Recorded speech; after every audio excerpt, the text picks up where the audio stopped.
Bismillahirrahmanirrahim. Assalamualaikum warahmatullahi wabarakatuh. Alhamdulillahirabbil alamin. Wassalatu wassalamu ala asrofil anbiya'i wal mursalin Muhammadin wa ala alihi wa ashabihi ajmain. Segala puji hanya untuk Allah Subhanahu wa taala yang telah memberikan kepada kita semua bertemu dalam suasana yang sehat, bertemu meskipun dalam tidak tatap muka begitu ya. Semua kita syukuri, kita dalam keadaan sehat, kita diberi kesempatan, dan terutama kita dalam iman Islam. Shalawat dan salam tidak lupa kita senantiasa panjatkan, semoga tercurah kepada junjungan kita Nabi besar Muhammad SAW. Semoga kita dapat mengikuti apa yang diajarkan oleh beliau dan yang dicontohkan oleh beliau, dan kita bisa berkumpul bersama beliau di yaumul qiyamah. Amin. Bismillahirrahmanirrahim. Raditu billahi robba wa bil islami dina wa bi muhammadin nabiyya wa rasulah wa bi ilma wa yutni fahma. Semoga Allah memberikan kita semua kemudahan dalam memahami ilmu dan kemudahan dalam memanfaatkan. Semoga kita menjadikan ilmu ini bermanfaat dunia maupun akhirat. Terima kasih kami ucapkan kepada Bapak Ibu yang hadir dalam serial webinar ini, juga adik-adik mahasiswa semuanya. Juga terima kasih kepada panitia, moderator, terutama kepada program studi arsitektur Universitas Muhammadiyah Surakarta yang telah mendukung pusat studi arsitektur Islam dalam penyelenggaraan serial webinar arsitektur Islam. Dalam serial webinar ini sudah disampaikan bahwa ada 5 sesi. Sesi yang pertama kita akan berbicara tentang hayatan thayyibah sebagai new normal dalam arsitektur Islam. Kemudian sesi yang kedua akan fokus pada penterjemahan konsep yang lebih detail di dalam desain rumah tinggal dengan konsep Baiti Janati. Kemudian yang ketiga akan fokus pada konsep teknologi bangunan. Sesi yang keempat akan membicarakan tentang permukiman atau perkampungan Qaryah Thayyibah begitu. Dan yang kelima, jangkauan yang lebih luas akan dibahas di skala perkotaan dengan tema menuju kota madani. Nah, pada hari ini kita akan berbicara untuk sesi yang pertama, yaitu hayatan thayyibah sebagai new normal dalam arsitektur Islam. Perkenalkan saya adalah Indrawati, dosen dari program studi arsitektur UMS. Saat ini diamanahi sebagai ketua pusat studi arsitektur Islam.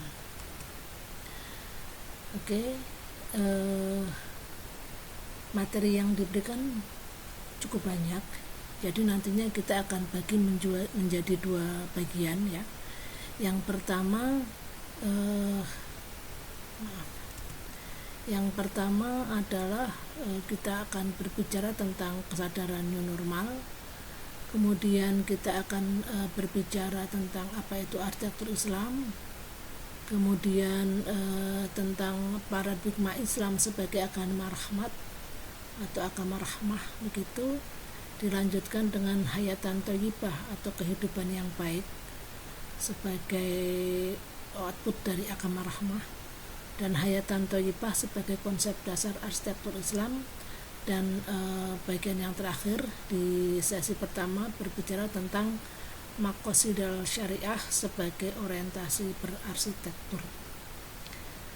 Kemudian pada bagian yang kedua kita akan berbicara tentang konsep desain arsitektur untuk mewujudkan hayatan thayyibah.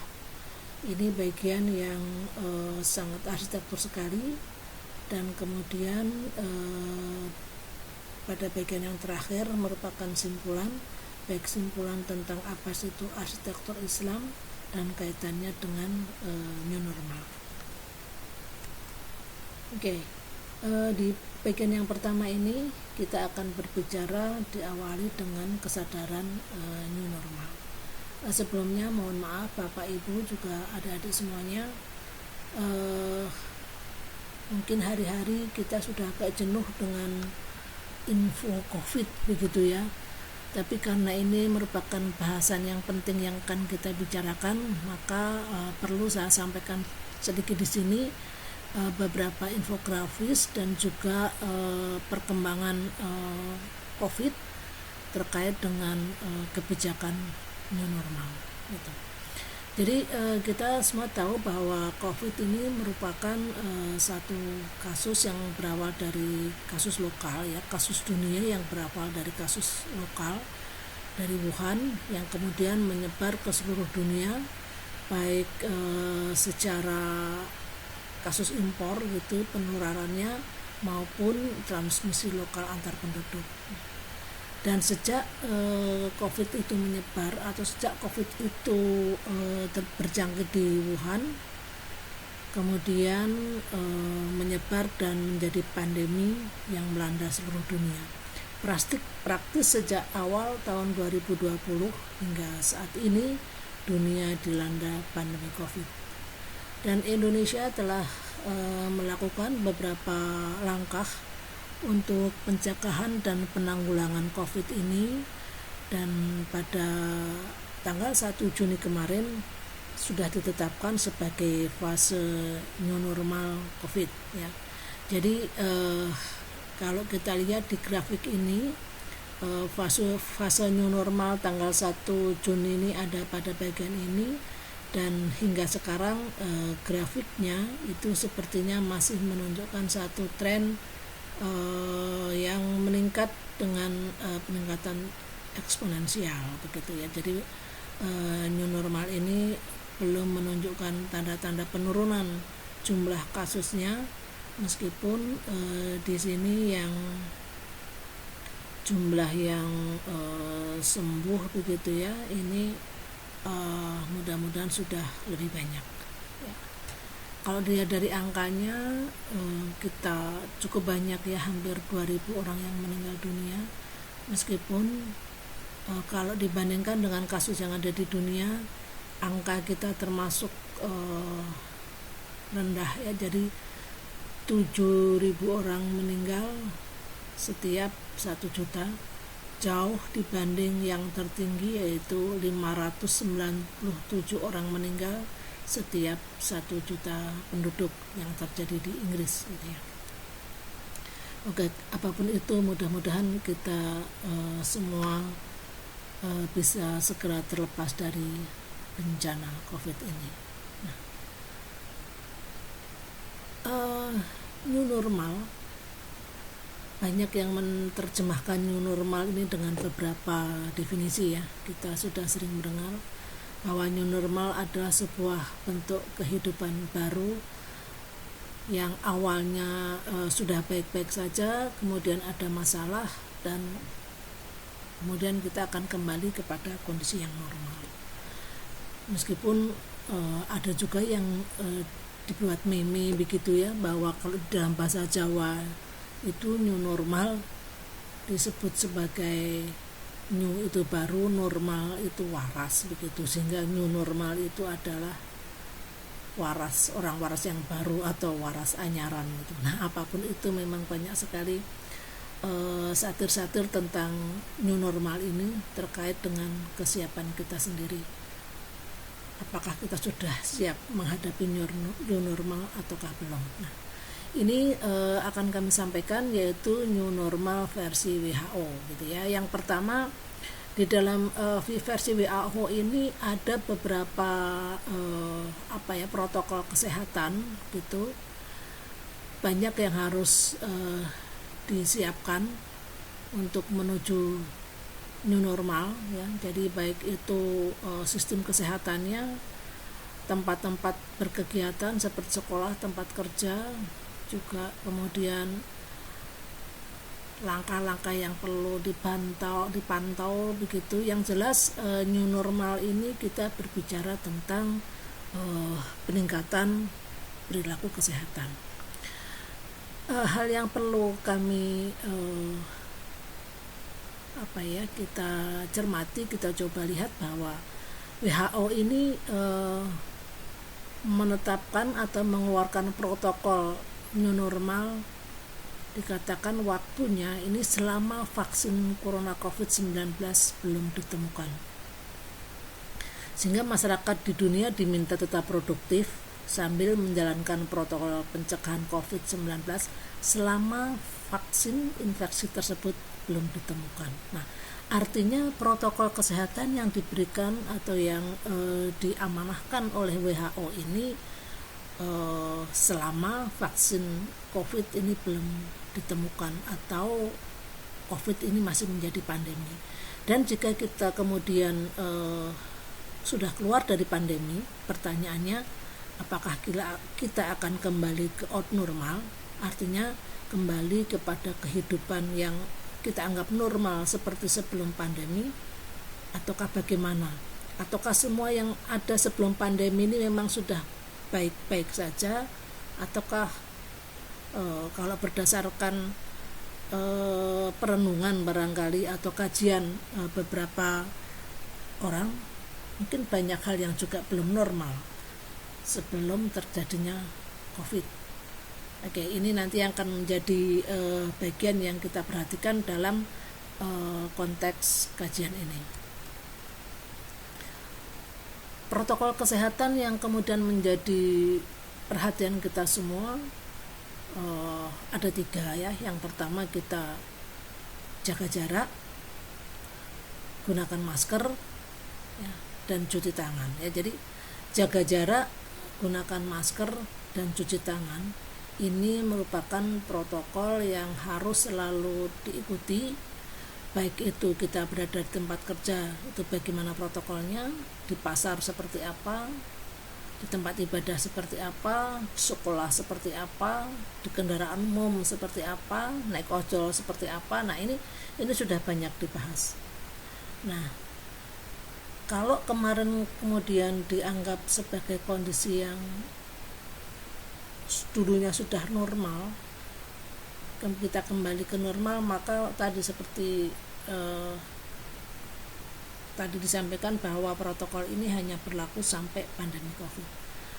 Atau justru ada pemikiran jangan-jangan sebelum COVID tadi justru belum atau tidak normal, sehingga new normal ini mestinya mendorong kita untuk fokus dan mengefisiensikan tenaga dan pikiran untuk hal-hal yang kita butuhkan saja.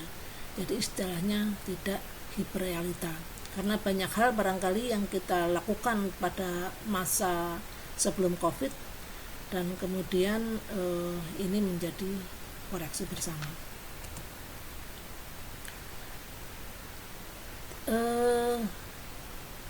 Pada waktu kita masa pandemi ini sangat banyak protokol-protokol kesehatan yang sudah kita bahas tadi ya. Dan hal yang bisa dikatakan cukup unik adalah satu protokol bagaimana kita datang atau kita masuk ke rumah dari sesudah kita pulang dari bepergian. Di sana mulai dari bagaimana kita melepas sepatu, bagaimana menaruh barang-barang, bagaimana menaruh benda-benda yang tidak dibutuhkan, dilanjutkan dengan cuci tangan pakai sabun, mandi yang bersih ya, dan kemudian kita baru sebelum kita tadi cuci tangan, kita tidak boleh menyentuh apapun, menaruh baju-baju semuanya di tempat yang kotor, kemudian kita cuci tangan, dan kita tidak boleh duduk begitu saja sebelum kita mandi begitu pakai sabun, dan baru itu kita bisa berkumpul bersama keluarga. Kalau istilah kasarnya begitu ya, mungkin kita bisa katakan bahwa di luar sana, di luar rumah itu banyak sekali sesuatu yang kotor, banyak sekali sesuatu yang berbahaya, dan rumah itu adalah tempat yang paling aman. sehingga kita dianjurkan untuk tetap bekerja dari rumah, dan apapun yang ada di rumah dengan segala bentuk kebosanan mungkin, kita tetap diharapkan produktif. Ini artinya rumah betul-betul menjadi tempat benteng pertahanan, juga pengembangan diri atau pengembangan produktivitas kita semuanya.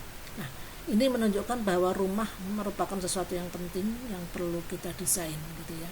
Di dalam Islam ada satu konsep yang namanya Baiti Janati, dan apakah itu nanti akan menjadi bagian yang perlu dikembangkan, nanti kita akan lihat pada sesi yang akan datang, yaitu sesi kedua. Kemudian di sana juga protokol-protokol di tempat ibadah juga bisa dikatakan sangat unik gitu ya. Jadi misalkan sholat itu harus jaga jarak begitu, sehingga ini sangat berbeda dengan aturan-aturan syariah gitu ya. Jadi di sana saf yang harus rapat dan sebagainya. Nah, kemudian aktivitas yang di luar sana juga menjadikan beberapa perkotaan pun juga mengalami desain yang agak berbeda, di mana sekarang tempat-tempat cuci tangan gitu berkembang di mana-mana. Nah, perilaku new normal ini arsitekturnya atau manusianya yang harus menjaga jarak, orangnya atau arsitekturnya yang harus didesain dengan bentuk-bentuk seperti ini, ada larangan-larangan berdiri dan sebagainya. Saya pikir keduanya harus diperbaiki, baik arsitekturnya maupun manusianya. Oke, ini bagaimana arsitektur dan manusia ini berhubungan, kaitannya dengan arsitektur perilaku mungkin akan banyak dibahas nanti oleh Pak Andika ya di sesi yang keempat. Oke, sesudah kita berbicara tentang bagaimana new normal, maka kita akan masuk gitu ke arsitektur Islam, karena kita akan mengkaitkan new normal dan konsep hayatan thayyibah dalam arsitektur Islam. Apa itu arsitektur Islam? Maka kita coba pelajari dulu tentang definisi arsitektur Islam. Beberapa waktu yang lalu gitu ya, artinya ada beberapa waktu yang lalu dan mungkin juga masih hari ini kita masih diskusi tentang pemahaman tentang arsitektur Islam itu sendiri. Di sana ada tentang arsitektur Islam itu sendiri atau architecture of Islam. Ini merupakan atau didefinisikan sebagai arsitektur yang khas kepunyaan Islam, seperti bangunan masjid, kemudian seni geometri Islam gitu, atau mungkin madrasah gitu, dan makam dan sebagainya. Kemudian yang kedua adalah arsitektur Islami atau Islamic architecture. Di sini arsitektur Islam ini lebih berorientasi pada penerapan nilai-nilai Islam dan tidak melanggar syariat Islam, yang semua mengacu kepada sumber hukum Islam. Kemudian yang ketiga adalah arsitektur komunitas Muslim atau architecture Muslim community. Nah, arsitektur di sini lebih pada lebih pada curahan budaya dari masyarakat umat Islam, apakah itu kemudian sesuai atau mengacu nilai-nilai Islami gitu ataukah tidak, yang jelas itu dihasilkan oleh umat Muslim. Di sini dicontohkan adalah Taj Mahal. Namun demikian pemahaman itu menurut hemat kami juga perlu ditelaah lagi gitu ya, adanya pembagiannya ke dalam ketiga area, yaitu arsitektur Islam, arsitektur Islami, dan arsitektur Muslim. Nah, kalau kita lihat dari penggolongan yang dilakukan oleh yang awal itu oleh Graeber gitu ya, tahun 73, sebab beliau adalah profesor pertama di Aga Khan gitu ya, yang kemudian dilanjutkan oleh penerusnya yaitu Rabat, kemudian beberapa peneliti yang berasal dari Malaysia. Ini kemudian menggolongkan arsitektur ini di dalam dua golongan besar, yaitu arsitektur Muslim di mana arsitektur muslim ini merupakan arsitektur karya masyarakat Islam atau arsitektur dari wilayah atau negara Islam atau daerah-daerah yang menjadikan Islam masyarakatnya ini bisa mengekspresikan Islam secara bebas, atau arsitektur yang diperuntukkan bagi orang Islam seperti tadi ada masjid, madrasah dan sebagainya, atau arsitektur Arab, yaitu arsitektur dari mana negara agama ya, atau negara di mana agama Islam itu berasal. Nah, keempat kategori ini terkategori sebagai arsitektur muslim atau arsitektur budaya masyarakat Islam. Kemudian yang satunya satu kelompok lagi ini adalah arsitektur Islami. Di sana seperti yang tadi sudah disampaikan bahwa arsitektur Islami adalah arsitektur berdasarkan nilai-nilai Islam atau arsitektur yang bersumber dari inspirasi ajaran Islam. Nah, kedua pendekatan atau kedua kelompok ini ternyata memiliki wujud arsitektur yang beragam gitu ya. Baik itu masjid, menara, atap kubah atau tajuk, mukornas, intikit, landscape baik itu istana Alhambra, Kaharbag dan sebagainya. Ini variasi wujud arsitekturnya sangat beragam.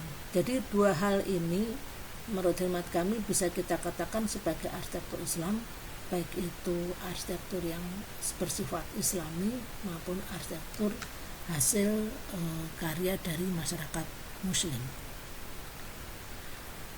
Kalau kemudian kita memandang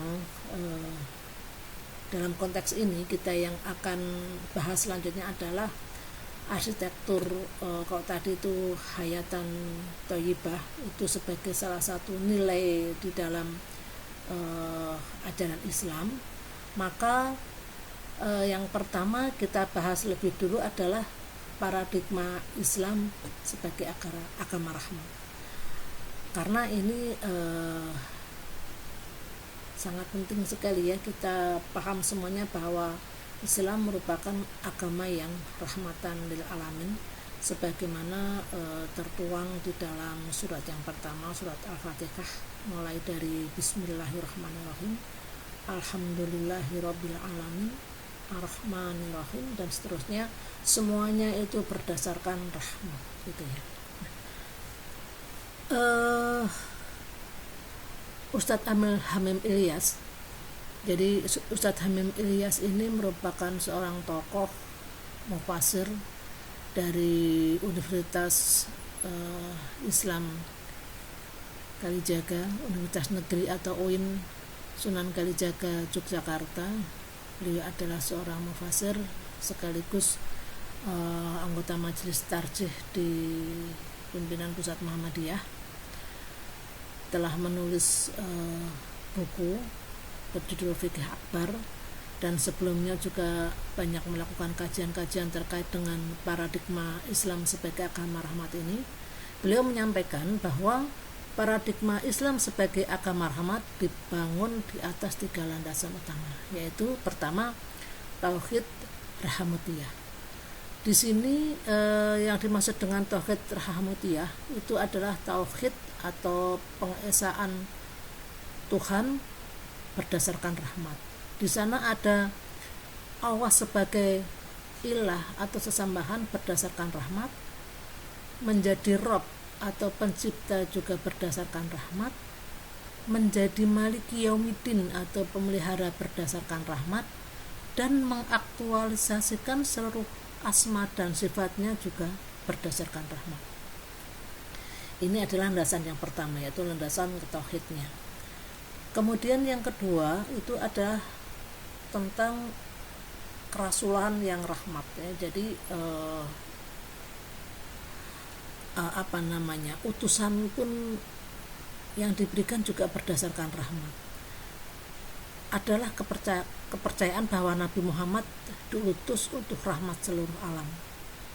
Ini menjadi sangat kita percaya karena ini tercantum di dalam kitab suci Al-Quran yang dikatakan bahwa kami tidak mengutusmu hai Muhammad kecuali untuk menjadi rahmat bagi seluruh alam. Ada di dalam Al-Anbiya surat ke-21 ayat ke-107.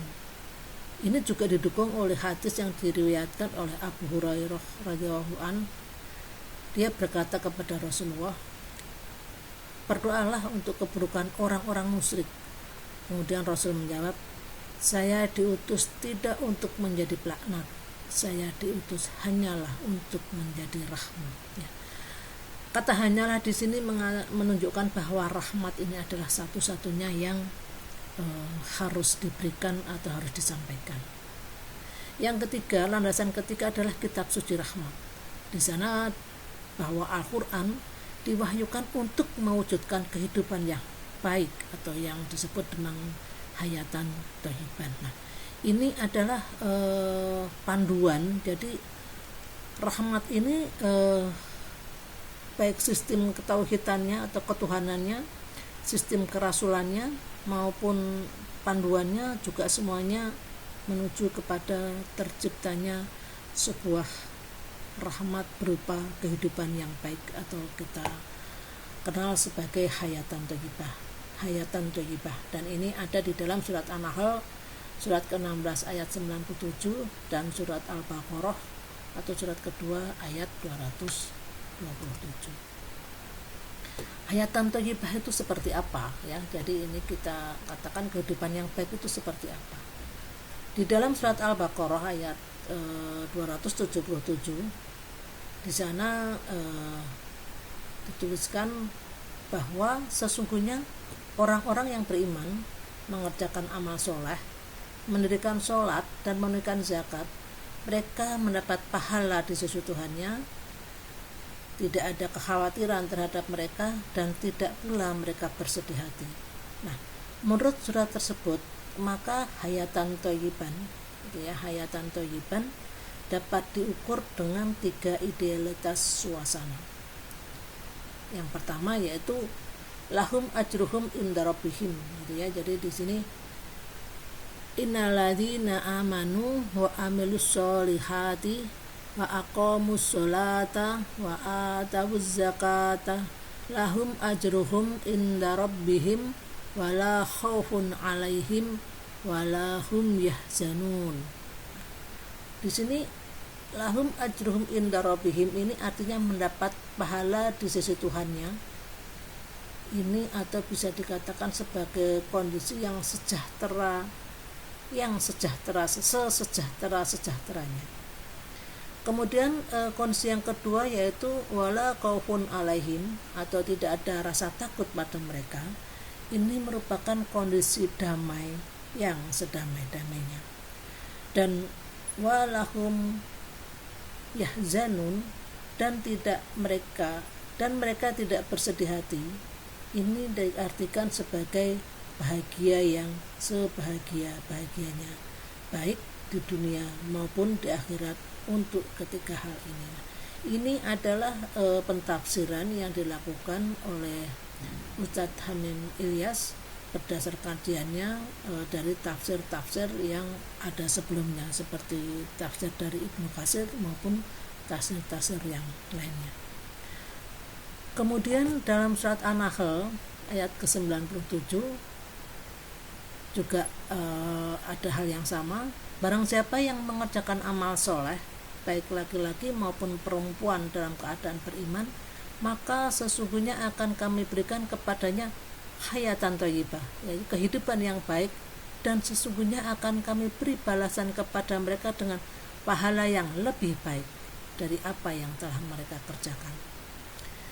Jadi di sana ada syarat untuk memperoleh hayatan thayyibah, yaitu yang pertama mengerjakan amal saleh gitu ya, amal soleh gitu ya, solihan ya, jadi man amila solihan ya, jadi beramal soleh, dan dakarin au unsa wa huwa mu'minun ya, jadi ini wa huwa mu'minun ini artinya dalam keadaan beriman. Ini ada 2 syarat agar kita mendapatkan hayatan thayyibah.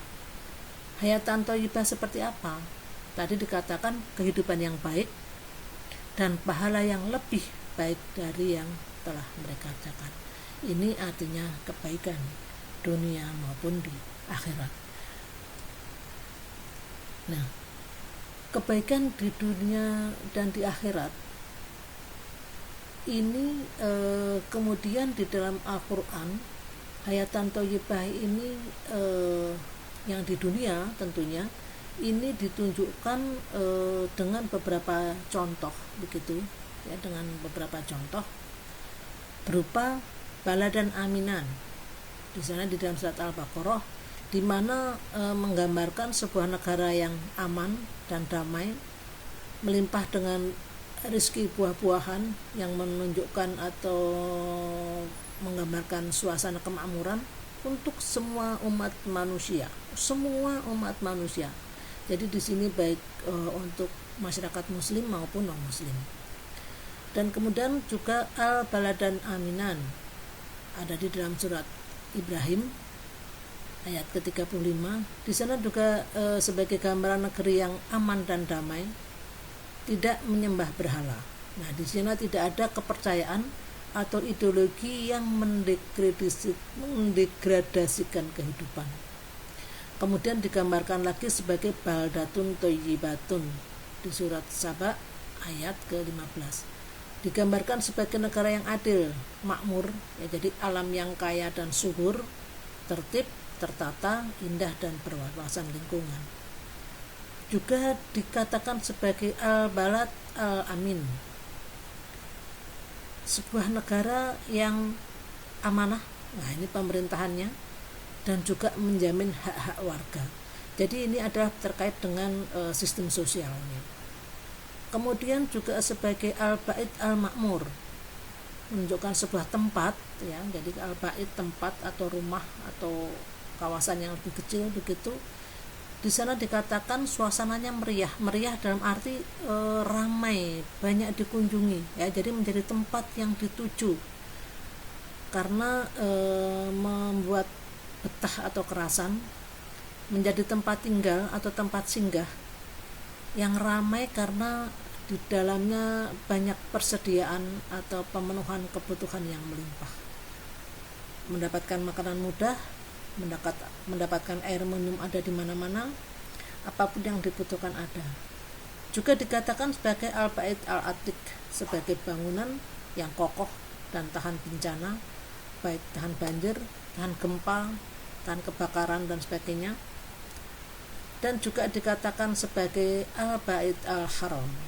Di sini ada di dalam surat Al-Maidah ayat kedua, sebagai bentuk dari tempat yang mengembangkan pelestarian lingkungan, karena dikatakan dalam surat itu bahwa tanaman dan binatang itu sangat dilindungi gitu ya, sehingga orang pada waktu berihram, baik itu ibadah umrah maupun ibadah haji, dianggap batal gitu ya, haji atau ihramnya atau umrohnya jika melakukan perusakan tanaman dan binatang. Juga ada waktu berperang juga tidak boleh merusak lingkungan, baik berupa tanaman, bangunan, apalagi masyarakat sipil. Terus kondisi hayatan thayyibah yang tadi diidealitakan ini kita angkat sebagai konsep dasar dalam arsitektur Islam. Hayatan thayyibah sebagai konsep arsitektur Islam adalah upaya menghasilkan karya arsitektur dan lingkungan binaan lainnya yang mampu memberikan kebaikan bagi manusia dan alam sekitarnya untuk mendukung kebaikan yang lebih luas, meliputi keadaan indera dan jiwa serta kebaikan di dunia maupun di akhirat, dengan indikator tadi damai sedamai-damainya, sejahtera sesejahtera-sejahteranya, dan bahagia sebahagia-bahagianya. Kebaikan bagi manusia dan alam sekitarnya dikembangkan berdasarkan prinsip keseimbangan antara hablum minallah, hablum minannas, dan hablum minal alam atau hablum minal alamin. Jadi di sini posisi kita sebagai manusia, sebagai individu itu harus menjaga hubungan dengan Allah, menjaga hubungan dengan sesama manusia, dan menjaga dengan makhluk Allah dan makhluk lainnya. Nah, di sini dengan alam maksud saya dan makhluk lainnya. Ini panduannya ada di dalam surat Al-Imran ayat 112, surat Hud ayat 61 dan Al-A'raf ayat 56. Dan kata rahmat itu sendiri di dalam rahmatan lil alamin memiliki arti perasaan lembut atau cinta yang mendorong untuk memberikan kebaikan yang nyata kepada yang dikasihi. Ini adalah tafsir dari kata rahmat itu sendiri. Maka untuk mewujudkan arsitektur yang baik perlu dilakukan dengan cara memulihkan cinta secara aktual dengan kelembutan atau rikoh, dan memberi kebaikan yang banyak. Ini enggak kelihatan ya, memberikan kebaikan yang nyata, yang banyak, yang nyata kepada seluruh alam. Ini merupakan bagian yang harus menjadi pijakan jika kita akan mengembangkan arsitektur Islam berdasarkan konsep dasar hayatan thayyibah. Karena kita ingin menghasilkan sebuah hayatan thayyibah atau kehidupan yang baik. Kehidupan yang baik seperti apa juga sudah ada panduannya. Di sana penetapan syariah Islam itu memiliki tujuan, sehingga arsitektur Islam itu juga menjadikan tujuan syariah atau maqasidul syariah sebagai orientasi berarsitektur. Prinsip dasar tujuan syariat Islam atau disebut sebagai maqasidul syariah adalah perlindungan bagi setiap orang pada kehidupan dunia dan akhirat dengan pertama, mengupayakan kemaslahatan, dan yang kedua, menghindari kemudaratan. Kemaslahatan itu artinya kebaikan, kemudaratan itu artinya keburukan. Jadi kita mengupayakan kebaikan dan menghindari keburukan. Kebaikan yang akan diwujudkan terbagi menjadi 3 tingkatan, yaitu kebutuhan daruriyat, kemudian kebutuhan hajiyat, dan kebutuhan tahsiniyat. Kebutuhan daruriyat bersifat primer, yaitu 1. Memelihara agama, memelihara jiwa, memelihara akal, kemudian memelihara kehormatan dan keturunan, serta yang kelima adalah memelihara harta. Ini adalah sesuatu yang tidak boleh dilanggar di dalam syariat Islam. Jika terjadi keadaan yang tidak memelihara agama, tidak menghormati jiwa, tidak memelihara akal, tidak memelihara kehormatan dan keturunan, dan tidak melindungi harta, maka itu merupakan hal yang ini sangat mendasar yang harus dipertahankan. Yang kedua adalah kebutuhan hajiyat atau kebutuhan sekunder. Jika kebutuhan ini tidak terwujud, maka tidak mengancam keselamatannya, namun akan mengalami kesulitan. Dan kebutuhan tahsiniyat atau pelengkap, ini adalah yang kebutuhan tingkat yang terakhir, yaitu hal-hal yang merupakan kepatutan menurut adat istiadat yang sesuai dengan tuntutan moral dan akhlak, termasuk kategori ini. Artinya budaya, adat istiadat ini termasuk kategori tahsiniyat. Termasuk kategori kemaslahan tahsiniyat ini adalah estetika. Karena estetika merupakan bagian penting dalam berarsitektur, maka tingkatan-tingkatan maqasid syariah di atas harus diupayakan secara estetis begitu ya, sehingga arsitektur tetap mengupayakan ketiga tingkatan ini secara proporsional. Oke, demikian untuk sesi yang pertama. bagian yang pertama dan akan kita lanjutkan pada bagian yang kedua nanti, dan mudah-mudahan kita dapat melanjutkannya dengan baik. Untuk sementara ini saya tutup. Mohon maaf jika ada hal yang kurang berkenan. Assalamualaikum warahmatullahi wabarakatuh.